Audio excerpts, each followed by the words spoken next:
जय हिंद। देखिए, आज हम बात करेंगे दो शेरों की। एक कहानी आप लोगों ने बचपन में सुना होगा। अगर आप लोग नाना नानी या दादा दादी से अगर भारत में कह सकते हैं, आज का दौर है कि मोबाइल और टेक्नो और सोशल मीडिया का दौर है, लेकिन एक समय हुआ करता था। और आज भी जब हम बड़े बुजुर्गों के साथ बैठते हैं तो भारत की पौराणिक गाथाएं, भारत की का इतिहास, भारत का स्वर्णिम पल, वीरों की गाथाएं हमें सुनाई जाती हैं, बच्चों को बताई जाती है, किताबों में पढ़ाई जाती है, ताकि बच्चे उनसे सीख सके, उनसे प्रेरणा ले सके। कई बार जो है यह बताया जाता है कि भारत का नाम भारत क्यों पड़ा, वह किन्हीं भरत के नामों से नाम आज भारत पूरा जाना जाता है। तो पूरा का पूरा भारत का इतिहास रहा है। हम दो शेरों की बात कर रहे हैं। एक अभी वर्तमान में जो नरेंद्र मोदी हैं, भारत के प्रधानमंत्री हैं, भारत के यशस्वी प्रधानमंत्री, वह शेर से कम नहीं है। और एक हम उन शेरों की बात करते हैं जो जंगलों में रहा करते हैं, जो पशुओं का राजा होता है। तो अभी प्रोजेक्ट टाइगर के 50वें साल गिरह पर जो है प्रधानमंत्री मोदी ने कई एक बाघों की तस्वीरें ली, उन्हें देखा, उनके बारे में बताया कि आखिर प्रोजेक्ट टाइगर के तहत जो है किस प्रकार से वन्य जीव और ख़ास करके जैसे शेर, चीता, हाथी, ऐसे जो वल्नरेबल कैटेगरी के और सबसे कह सकते हो कि इम्पॉर्टेंट, जिसका कि वाइल्ड लाइफ में एक अपना सिग्निफिकेंस है, महत्व है, ऐसे तमाम वन्य जीवों का जो है संरक्षण भारत सरकार के द्वारा और इसके संरक्षण संवर्धन के लिए क्या क्या कदम और क्या क्या प्रयास किए जा रहे हैं और किस प्रकार से एक योजनाबद्ध तरीके से भारत में जो है शेरों की संख्या दुगनी हुई है। तो ऐसे कई wild life sanctuaries, wild life project और वाइल्ड लाइफ कह सकते हो रिजर्व फॉरेस्ट और कह सकते हो कि नेशनल पार्क वगैरह, बायोडाइवर्सिटी पार्क वगैरह बनाए जाते हैं ताकि वन्य जीव का उसमें संरक्षण और संवर्धन हो सके। इसी को लेकर आप देखो, अभी मध्य प्रदेश में जो है विदेश से जो है चीता लाया गया, चीता को इंट्रोड्यूस किया गया। चीता हमारे देश में कब एक कह सकते हो पहले पाया जाता था, लेकिन अब वो विलुप्त हो चुका है, क्योंकि कह सकते हो ना कि एक समय ऐसा हुआ करता कि राजे महाराजे जो है जंगल में शिकार खेलने जाया करते थे, तो बहुत सारे शेरों को या वन्य जीवों को जो है वो अपने तीर धनुष से जो भी उस वक्त शस्त्र हुआ करता था उसे मार दिया करते थे। तो एक समय आता है कि आप जब किसी चीज़ का अधिक मतलब उपभोग करते हैं या उसका दुरुपयोग करते हैं या अनुपयोग करते हैं, तो वो प्रजाति जो है वो खत्म हो जाती है, विलुप्त हो जाती है। तो वही हाल जो है जैसे चीता वगैरह के साथ हुआ, तो भारत में पुनः दूसरे देशों से जो है चीता वगैरह इंट्रोड्यूस किया गया। और जो भी अभी जैसे फॉरेस्ट में शेर, बाघ वगैरह जो बचे हुए हैं, जो वाइल्ड लाइफ बचे हुए हैं, अब उसका संरक्षण और संवर्धन जरूरी है। इसके लिए जो है सारी सरकार जो है फंड वगैरह या फिर जो अभी हमने बताया नेशनल पार्क, बायोडाइवर्सिटी वगैरह पार्क, ये सब जो है सेंचुरीज वगैरह बनाए जाते हैं। ठीक है, तो ये सब सारी चीज़ें हुई। तो प्रोजेक्ट टाइगर के 50वें वर्ष के कह सकते उपलक्ष्य में जो है नरेंद्र मोदी ने ऐसे कई एक तस्वीरें साझा हुई। हम थोड़ी वो कहानी बता देते हैं जो कह सकते हो कि भरत एक हुआ करते थे। ठीक है, शकुंतला उनकी माता जी का नाम था। तो शकुंतला जी या कोई भी माता अपने पुत्रों को जो है साहसी बनने के लिए, निडर बनने के लिए, वीर बनने के लिए, यशस्वी बनने के लिए, दयालु बनने के लिए जो है पाठ पढ़ाते रहती है। और आप लोग भी अपने जो है नानी या फिर अपने दादाजी से, अपनी माता जी से यह कहते हुए सुने होंगे कि बेटा साहसी बनो, बेटा दयालु बनो, बेटा लोगों की सहायता करो।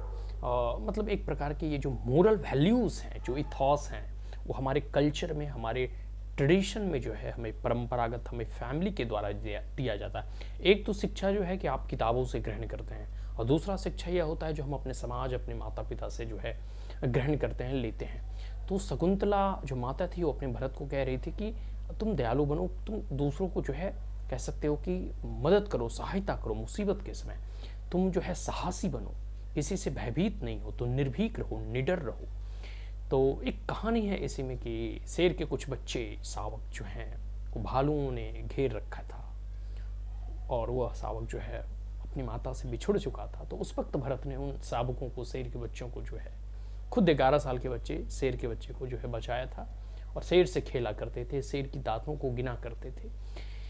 तो एक प्रकार से कहा जा सकता है ना कि आदिकाल से ही भारत के इतने कह सकते हो कि साहसी लोग हुआ करते थे, और जो कि शेर के बच्चों के साथ खेला करते थे, और इतनी उनमें कह सकते हो उस समय में भी संरक्षण की एक प्रवृत्ति थी। देखो, भारत का इतिहास ही है कि इतनी ममता, नदियों को भी जहाँ माता कह के बुलाते हैं, इतना आदर, इंसान तो क्या पत्थर भी पूजे जाते हैं, तो हम लोग नदी, पेड़, पहाड़, कह सकते हो पशु पक्षी, वृक्ष, हर चीज़ की पूजा पद्धति में उनका एक अलग स्थान और उचित स्थान दिया। और यह एक माध्यम है जिससे कि हम पशु पक्षियों और जीवों का जो है, नदी का को भी जो हम माता कह के बुलाते हैं, इसका एक संवर्धन और संरक्षण का एक माध्यम आप कह सकते हैं, जिसमें कि हम जो है एक पूरा का पूरा एक परंपरा है कि हम वृक्षों को जो है उसमें धागा बांधते हैं ताकि उसे कोई काटे ना। हम जो है नदियों को माता कह के बुलाते हैं ताकि वह स्वच्छ रहे, ठीक है, उसके स्वच्छता के लिए उपाय किए जाएं, ठीक है। तो ये सब सारी जो माध्यम है ये वन्य जीवों को प्रोटेक्ट करने के लिए ही है। तो नरेंद्र मोदी के द्वारा ये जो कह सकते हो कि अब प्रयास किए जा रहे हैं, और एक ऐसी मतलब धारणा था कि ये सब जो सारे जीव हैं वो एक समय में विलुप्त हो जाएंगे, क्योंकि इसका जो है ना, कह सकते हो ना कि इलीगल ट्रेड वगैरह हो रहे थे। लोग जो है शौक किया, जो राजा हुआ करते थे वो पहले इसमें शिकार वगैरह खेलते हुए शेरों को मार देते थे, बाघ को मार देते थे। लेकिन अब समय जैसे जैसे बदल रहा है, वन्य जीव रहेंगे, पशु पक्षी रहेंगे, जंगल वगैरह रहेगा, तभी हम लोग भी सर्वाइव कर सकेंगे। वी आर इंटर रिलेटेड, को रिलेटेड टू ईच अदर, ठीक है। वातावरण में सभी का रहना जरूरी है, आवश्यक है। तो इस प्रकार से अब जो है प्रोजेक्ट टाइगर के तहत या प्रोजेक्ट एलिफेंट के तहत एक स्पेसिफिक इंडिविजुअल और पार्टिकुलर कोई भी जानवर के प्रति विशेष ध्यान दिया जाता है, उसकी ब्रीडिंग, उसका खान पान, उसकी फीडिंग, ताकि वो उसका जो है ना ग्रोथ हो, उसकी डेथ कम हो, उसका इलीगल ट्रेड ना हो। और पहले ना चमड़ा वगैरह के लिए लोग शेर को जो है मार कर और बेच दिया करते थे, उसके दांत वगैरह, बहुत सारी ऐसी चीज़ें हैं। तो अब जो है इसके प्रयास किए जा रहे हैं और भारत ने इसमें अच्छा प्रगति किया है। हमने कई जगह ऐसा आप लोग देखोगे रिपोर्ट में, तो लगभग जब से ये प्रोजेक्ट टाइगर वगैरह चलाया गया तो भारत में बाघों और शेरों की संख्या दुगनी हो चुकी है, दुगनी से भी अधिक हो चुकी है। तो ये सब जो है चलते रहता है।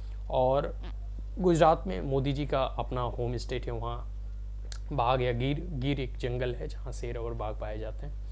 फिर ऐसे पूरे देश में जो है यह इंट्रोड्यूस और ऐसे प्रोग्राम्स चलाए जा रहे हैं जिससे कि वन्य जीवों का संरक्षण और संवर्धन किया जा सके। तो दो शेरों की कहानी है यह, जिसमें कि दो शेर कैसे एक दूसरे की मदद करते हैं, सहायता करते हैं, ताकि हमारा समाज जो है उनसे प्रेरणा ले सके, उनसे सीख सके, और आने वाली पीढ़ी भी बच्चों के शावकों के साथ और शेरों के साथ खेल सके और शेरों की दांतों को जो है गिन सके। और उन्हीं भारत के नाम से हमारा नाम भारत पड़ा है। तो ऐसे ओजस्वी, वीर, निर्भीक और साहसी हमारे पूर्वज और हमारा अतीत रहा है। तो आने वाले समय में अभी देखिए कई एक ऐसे योजनाएं जो है भारत सरकार के द्वारा चलाई जा रही है, और खास करके नरेंद्र मोदी के नेतृत्व में। अभी देखो ये चीता वगैरह भी इंट्रोड्यूस किया गया है, तो ऐसा मतलब माना जा रहा है कि अभी और ऐसे कई एक योजनाएं हैं जिसमें कि वाइल्ड लाइफ क्रिएचर्स को सेव किया जाए। और बीजेपी के नेतृत्व में, नरेंद्र मोदी की अध्यक्षता और उनकी निगरानी में जो है अभी जो है सबका साथ सबका विकास होगा। तो सबका साथ सबका विकास में सिर्फ लोग ही नहीं हैं, बल्कि उसमें पशु पक्षी, जीव जंतु सभी चीज़ शामिल हैं। So that's all, thank you, have a great day.